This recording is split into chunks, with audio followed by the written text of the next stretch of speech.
Well, we're going to see how this low latency works. This is what I poured last night. This was the landing gear casting for the first part of the mold. So we're going to bust this thing out of here and see how it looks. Also, at the end of the video, I'm going to try to go over a couple things concerning flaps and elevators that might help some of you guys.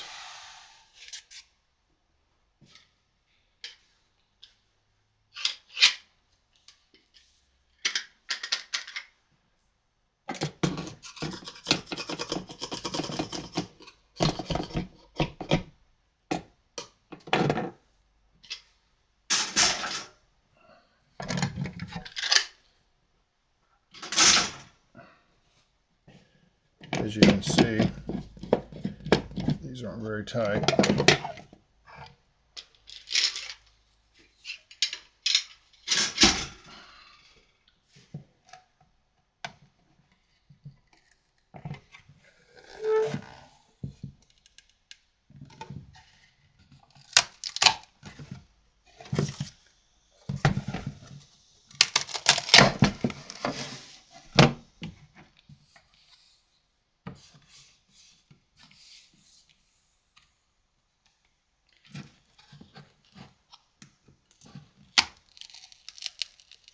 The other thing you got to be careful of when you mess with this, these little edges right here are super sharp, so just be careful with that.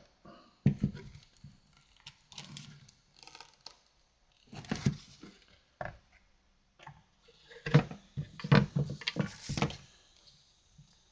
me get a wedge.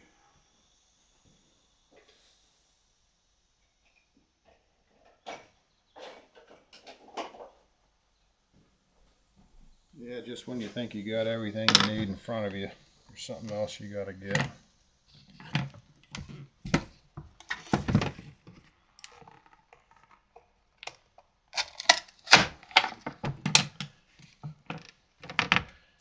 It's a little stick, you know it released, but all I had is wax on this. And I think what happens, if you look at this plastic, I think it gets etched after a while. It gets a buildup. So I think going forward it probably needs to be buffed out a little bit. And I think I'd be better off if I actually put some free coat on this.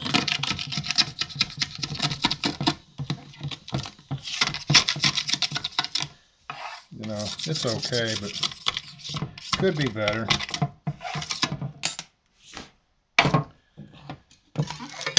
So another thing that I think helps, this is 3/8 Lexan, and there's probably other names for it too, but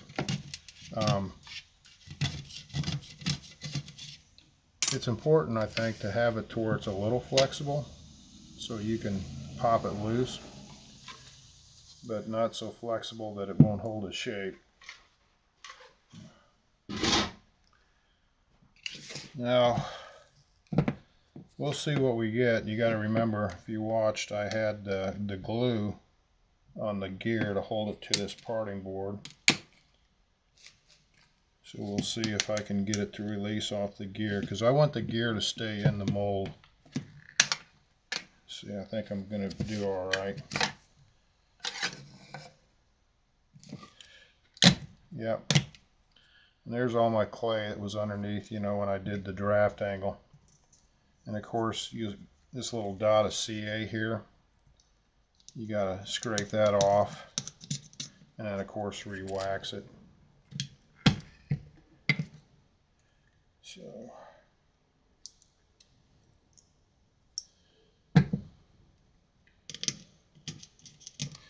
So I'll take care of that.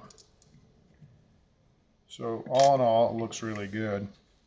One of the things I was concerned about is having enough resin to cover this part of the mold.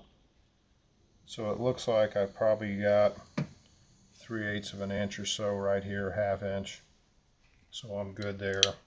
Otherwise, if I didn't have enough to overfill past this point, then I would have had to gone back and mix up a little bit more, which that wouldn't have been an issue really, just a little bit more time. So this looks really good. Let's scrape some of this clay out of here. And if there's a little clay, down in that super fine crevice, it's alright, just leave it in there. Scrape out as much as you can.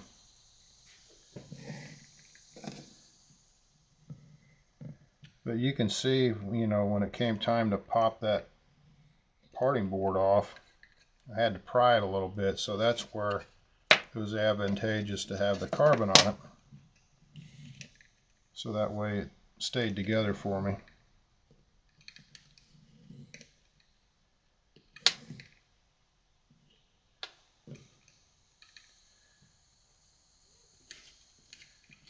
So this is pretty much the boring stuff here. I mean, I just wanted to show the opening of the mold, for better or for worse.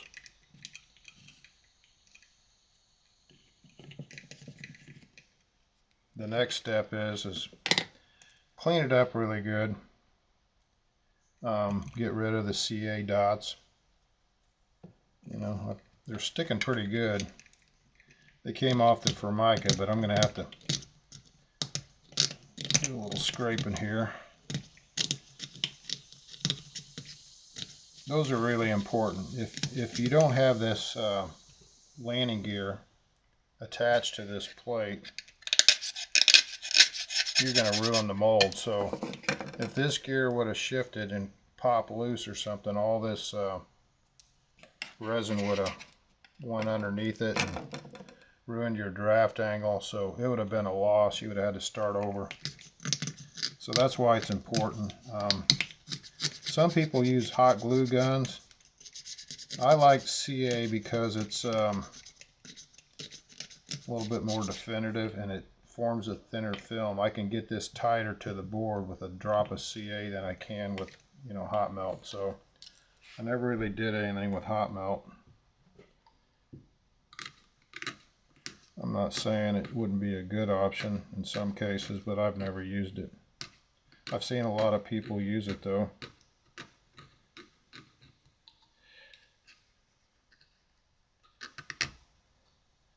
And of course, after the scraping here, it's going to be really important that I get another good coat of wax. The other thing is the PVA stayed on this mold, and what you want to do is clean all that PVA off. So also the little parts here, were raised up the seam. Go ahead and round those over. Do what you got to do, because the second half of the mold is going to be based off of this. So whatever you do here, it's going to conform to the second pour. So you can spruce this up a little bit. Another thing I like to do, and it's not real obvious here, but this second mold is going to come down to right here. Okay, so right here is where it bends, right at this point. That's where the flat ends, right here. So it ends past this mold. So what I like to do, right where that flat ends, I like to take this part of the mold and I put just a slight draft angle taper right here. So by doing that, when I taper this right here down this way a little bit, that allows the mold that goes over the top to come off. So there's a little draft angle that I actually file into this mold right here. And the draft angle starts right here with the flat ends, because the top mold will come down over the top of this mold and it'll end right there at the flat. And that's why these little fixtures, or these little parting boards will go right here. So the only thing exposed will be a flat. Now the reason why I extend the top out, okay, the reason why I extend it over the top and I come out this way is it allows me to put cloth right here and clamp it from this side. I mean, I like to put a clamp across the gear when I make this thing. You've probably seen it. I clamp it this way with the aluminum pads. Now, when this top of the mold sticks out this way, what that allows me to do is when I demold it, where the mold sticks out like this, I can go ahead and pick it up a little bit and I tap it. So it allows me a little lip there to separate it. So anytime you start making this stuff, you know, each one of these little parts, it's going to require its own geometry. And you're just going to have to put some critical thinking into the mold making. Now, what I'm doing here is not the only way of doing it. I've seen other gears that were made and they had a little bit different configuration in the mold. But whatever works for you, as long as you can get it to work. So this, I can break this off, I believe. I don't need all this out here.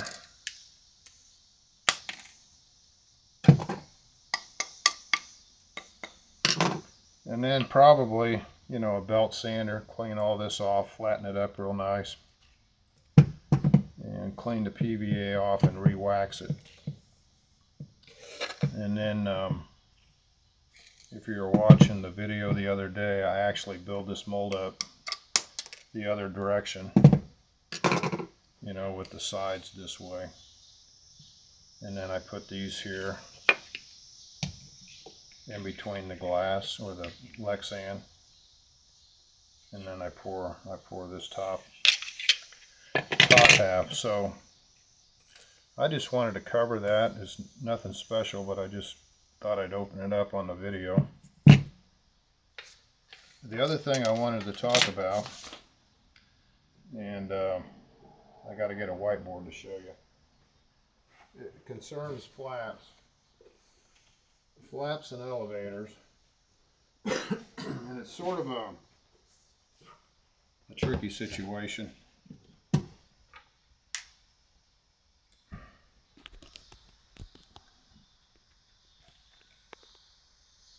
Get the old whiteboard.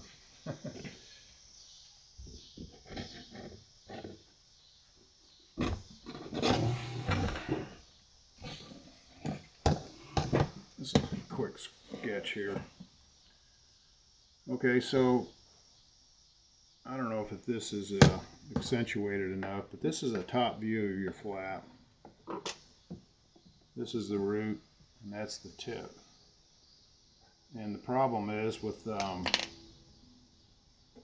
cutting flaps and elevators is getting that taper in it. Now, the easiest way is to make them flat.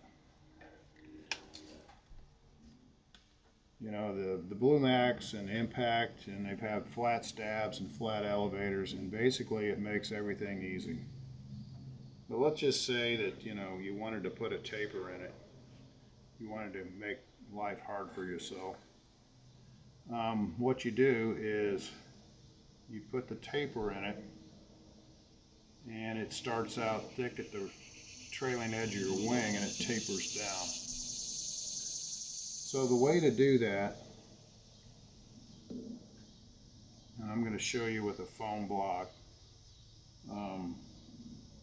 probably the best overall way would be to cut the foam wing with the flaps already in it, so that way, you know, you've got everything set up the way it needs to be. It just, the wing continues onto the flap. Some of these wings are really thick at the trailing edge, and you might want to configure something different. So anyway, here's the deal. There was an article written years ago by Ted Fancher, and he came up with this wire method. So let's just say that this is a 1/4 inch right here. So you get a 1/4 inch piece of music wire. Over here, he dropped the 1/4 inch down to 3/16, I believe. And he'd lay the balsa wood in between the two wires. So let's say the 1/4 inch wire was here. Okay, he laid the 1/4 inch music wire here, and then he'd lay the 3/16 here, and then he'd take a sanding block and sand from the top of the 1/4 inch wire to the top of the 3/16 inch wire. He'd flip it over, and then he'd actually go to an 1/8 inch, I believe. Don't quote me on it, but I think he dropped it to an 3/16, so drop it to an 1/8, which basically he sanded from the 1/4 to that, the 1/8. I think that's right. But anyway, there's an article that Ted Fancher wrote and explained the wire sanding method. So what I wanted to cover, let's say you wanted flaps out of foam. So I'd take a block of foam and I'd run a center line around the block. And basically I'd take strips, okay, strips are formica, that I'd pin to the trailing edge of the flap and the leading edge of the flap. And it would be pinned right here and right here. I'd have to move it, cut it top and bottom. And then I'd take the other strip and I'd pin it so the edge is right here. So when you cut this flap, basically you cut it with a bow from tip to root or root to tip. And what that does, it allows the bow to gradually change angles. The problem is when you cut flaps, and you can't cut them flat because this angle is shallower than this angle. So you have the top here going all the way out to the root. When it comes out to the tip, the angle changes and it gets more pronounced. So that's the problem. This is a flat surface, but the angle from the tip to the root changes, and it's really hard to get that in there by sanding it unless you use the wire method. And then if you don't, the other way of doing it would be the styrofoam. So I got some styrofoam blocks sitting over there, and these blocks are set up just as mock-ups. They're not actually elevators or flaps, but they'll serve the same purpose, and I'll show you how I do it. Let me grab those real quick, and I got to put a center line around them.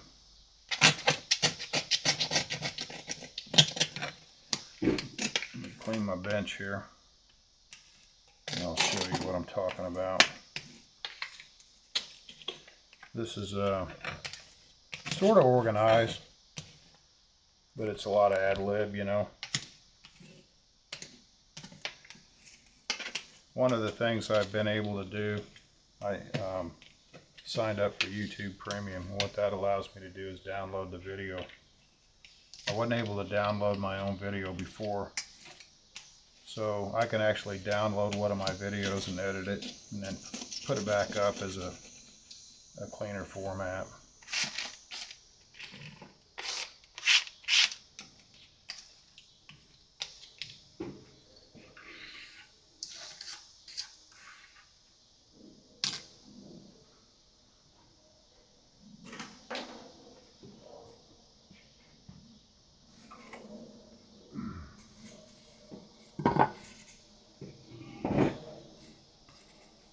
So let's just pretend that this is the elevator, okay? So this elevator has got a taper from the trailing edge to the tip. So it's not really Yeah, maybe you can tell. But this is, the root is wider than the tip. Now when you come in here, this angle, you can't tell it from the video, but trust me, it's different. It's an optical illusion with these cameras that makes it look like it's all the same. So, okay, this is the elevator. So what we're going to do is we're going to put a center line around this thing. And it doesn't have to be exactly in the center, but pretty close.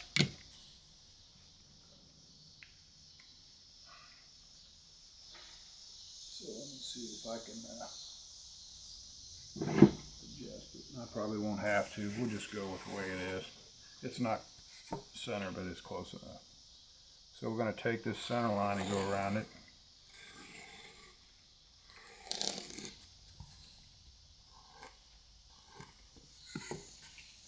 Now it's important to actually have a block that sits flat. Anytime you do this foam stuff like this with these blocks, you don't want it rocking, okay? Whatever you have to do to sand it flat. Ideally, you sand it flat and you want this surface parallel to this surface. Ideally. And if you only work off one surface, all you need is one flat surface. But it's nice to have both and have them parallel.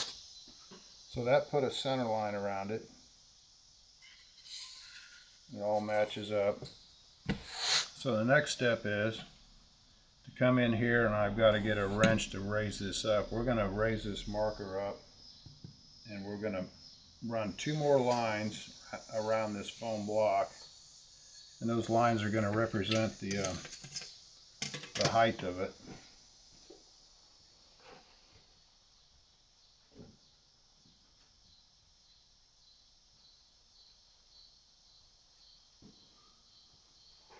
So I'm not going to get super critical on this measuring here because it's sort of insignificant for the little demo here. So this is going to be the leading edge right here of the elevator. So let's just say we want that leading edge to be a 1/2 inch. So we're going to mark this. Got another pin right here. We're going to mark it a 1/4 inch on each side. So that's going to be the leading edge of the elevator. And then the trailing edge, let's just say we want that to be an 1/8. So we're going to mark it a 1/16 inch on each side. And you might get a little melt away too.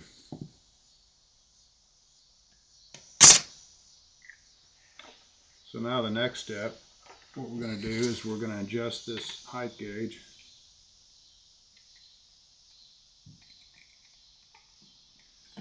I'm going to come right up there on that mark we just made.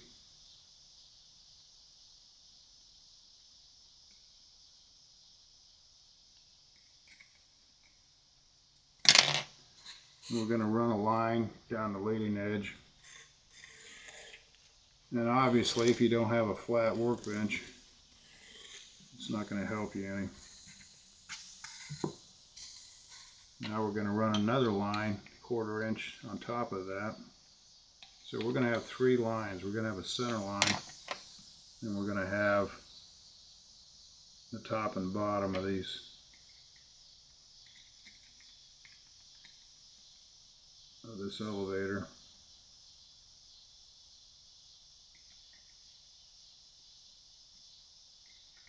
And if you're doing 2 elevators, 2 flaps, you know, you draw all the center lines, all the bottom line, all the up line. You don't adjust it for each one, you know, so you just want to draw these lines all at once. So now we've got the center line on the leading edge. We got to readjust this for the trailing edge back here, and we wanted an 1/8 inch thick trailing edge.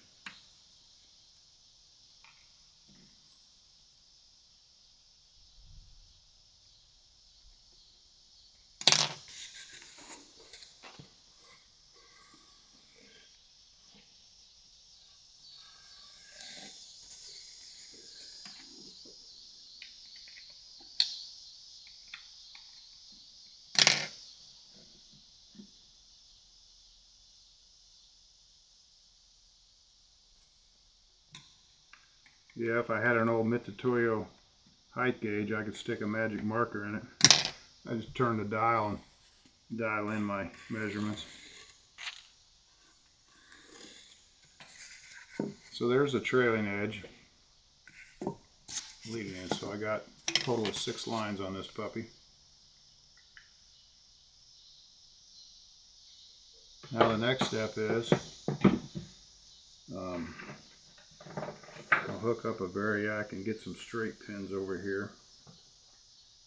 And the Formica strips I have are a little oversized. I need to cut these down, but they'll be alright for this demo. Get this plugged in.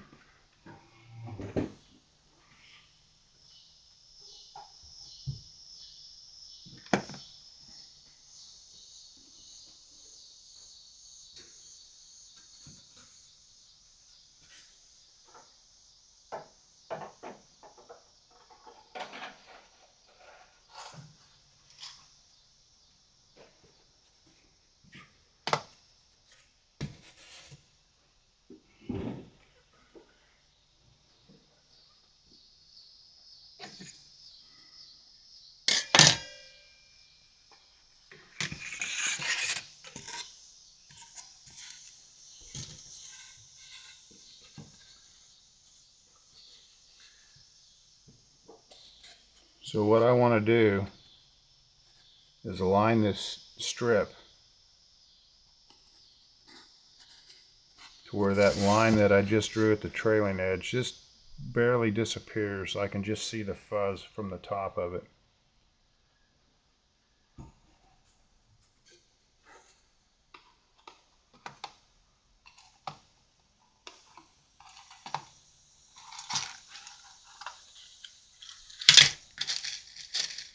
These pins, I guess you call them dressmaker pins or whatever. These are an old SIG item, number 28. I can't remember how many thousandths they are, but I got a number drill. It basically matches these pins perfect. So when I drill these holes on the drill press on this Formica, it's the exact diameter of that pin, because you don't really want any slop, and it won't take too many. Like I said, this is way too long, but this strip needs to be cut down for the ends of it need to be shorter for elevators, and then the other cutoff would be for flaps. So I'm on this side, so I'm going to take this strip and I'm going to come up here, the same thing on this line here. I just want to barely see the fuzz of that line. Whatever you do, you just stay consistent. If you're below the line, fine. If the line just disappears, that's all right, or you can see just the fuzz of it. Consistency is the name of the game here.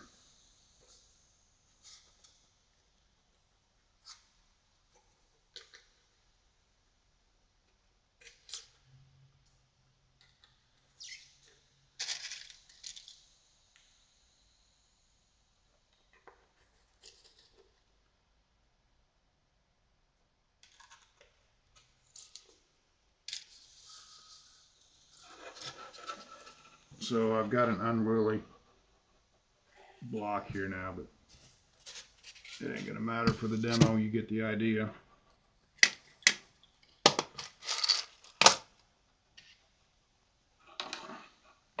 Now this is a special little cutting bow I made, which is basically, it's got nichrome in it and it's really tight.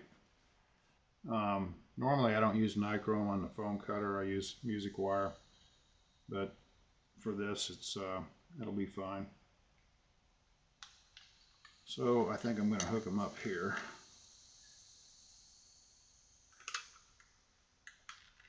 So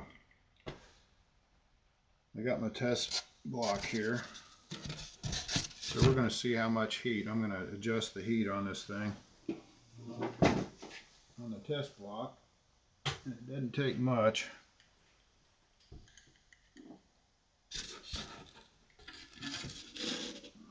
Turn the dial until I get it to start cutting. I think it'd probably help if I plugged that variac in.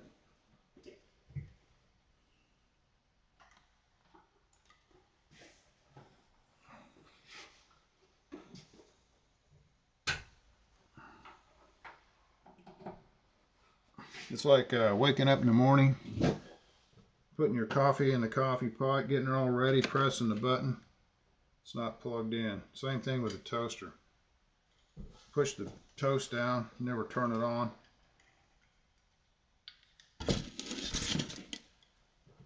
Okay.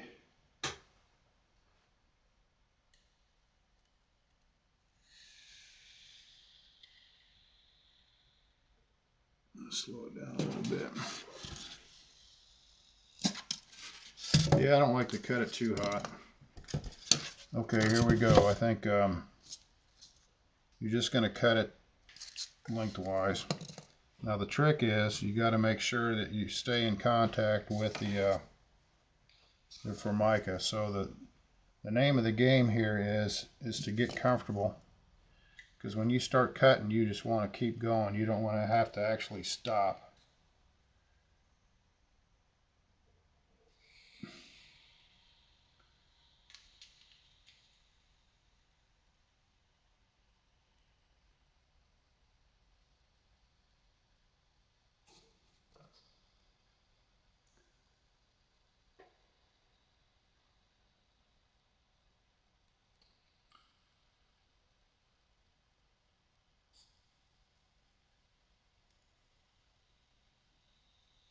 Now I can see right off the bat that there's a spot that I missed up here. I wasn't on the template. We'll fix that though.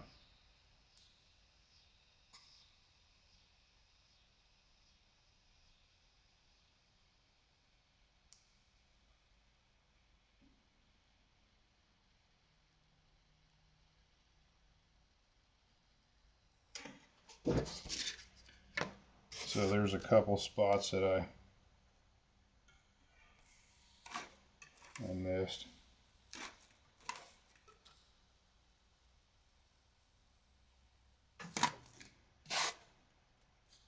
And this here.